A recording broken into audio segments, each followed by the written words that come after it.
Games of the Year 2023, I feel like this has been a particularly stacked year, right? There have been a few. Yeah, there's definitely been a couple of good games. Yeah. So hit me with, what would you say are like your big hitters of the year, your personal games of the year? Baldur's Gate was like a big one for us, and that's won GG Recon's Game of the Year because the team just absolutely adored it. I've put in 6 hours and I'm like, oh, I don't want to start again, do a new character because I'm not sure about this one, but I keep coming back to it, and I almost get a bit scared to jump back in because I will not work. I will not do anything. I won't go out of the house. I will just play Baldur's Gate 3. So that's why I'm still so early on. What else was there this year? Zelda. So I am not a Zelda fan. I never had a Nintendo console growing up until I got a Switch. Breath of the Wild was like, I enjoyed it, but it wasn't really for me. But something about Tears of the Kingdom just clicked, where it was almost like teaching you to colour outside the lines, the way you could solve each problem, and it felt almost like an immersive sim, like a Dishonored or a Deus Ex or something like that. And those are games that I adored in the past. I think looking at it through that lens, I found much more to like in Tears of the Kingdom. I know you love Tears of the Kingdom, right? Yeah, I think if Tears of the Kingdom had come out in October or like November or whatever, I think it would be a lot more still at the front of people's minds. It would probably be at the top of a lot more lists. Or nothing against Baldur's Gate 3, because I've played a little bit of it, but I've seen, I don't know, I think over 100 hours of it over my wife's shoulder, as she has become fully immersed in that world. And even to the point where I think she got, I don't know, about 30 hours in and got to Act 2 of the game, and realised, actually, I'm not levelled up in quite the way I want to be. I've not built my character quite the way I want to be. And without even it being a negative thing, she's like, do you know what, I think I'll just start again. It's like she was enjoying it so much. And from everything I've seen, it looks to me like it's about, I don't know, 20 normal-sized RPG games stitched together. Yeah. Like every evening when I look over and see what bit she's on, now you're surrounded by a completely different set of characters. There's a whole new story going on. You've progressed all your relationships with these supporting characters who all look and sound very well acted, well written, got deep backstories. It just looks like so deep and detailed in such a wide world. I can see why Baldur's Gate 3, I think, will be most people's game of the year.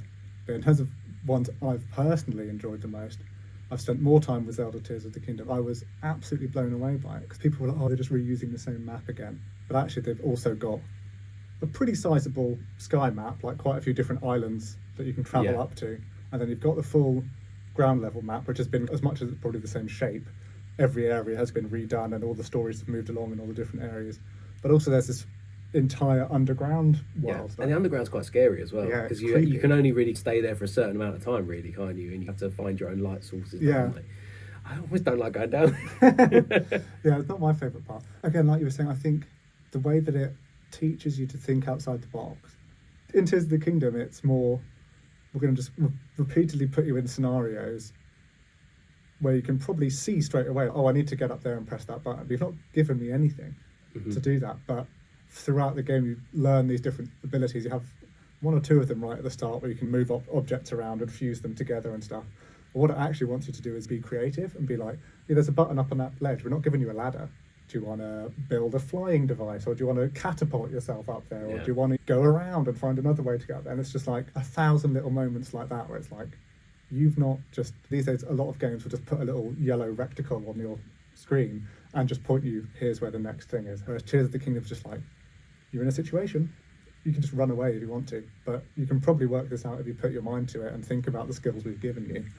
I think this is maybe what I wrote in my review. It almost wants to teach you to be a game designer. Yeah. It's like, so what kind of solution would you build to this I think problem? it's quite telling that both Baldur's Gate and Tears of the Kingdom have so many moments that make you feel smart.